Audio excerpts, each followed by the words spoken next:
नमस्कार. आज आपण एक खूप इम्पॉर्टंट विषय समजून घेणार आहोत, महादशा. आपण अनेकदा म्हणतो, माझं लक साथ देत नाही. पण खरं सांगायचं झालं तर आपल्या लाईफमध्ये त्यावेळेला कोणत्या ग्रहाची महादशा चालू आहे हे सगळं डिसाईड करत असतं. जन्माच्या वेळी चंद्र ज्या नक्षत्रात असतो तिथून आपले दशांचं जर्नी सुरू होतं.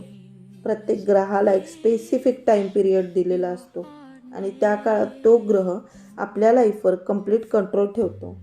पण फक्त महादशा बघून चालत नाही. तो ग्रह कुठल्या हाऊसमध्ये आहे, कोणत्या राशीत आहे, कोणत्या ग्रहांसोबत आहे, हे सगळं इक्वली इम्पॉर्टंट असतं.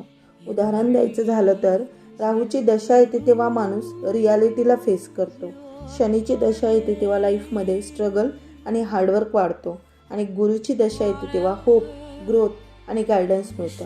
पण एक बेसिक ट्रूथ लक्षात ठेवा, ग्रह आपल्याला पनिश करत नाहीत, ते फक्त आपल्या कर्माचा रिझल्ट देत असतात. म्हणूनच मॅरेज, करिअर, इन्व्हेस्टमेंट असे मोठे डिसिजन्स घेताना फक्त योग बघून चालत नाही. योग्य टाईम म्हणजेच योग्य महादशा खूप महत्त्वाची असते, कारण टाईम पॉवरफुल असतो. योग्य वेळ आली तर स्मॉल एफर्टसुद्धा बिग सक्सेस देतात आणि वेळ साथ देत नसेल तर बेस्ट प्लॅनसुद्धा फेल होऊ शकतात.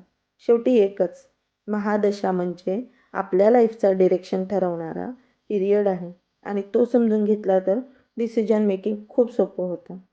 थँक्यू.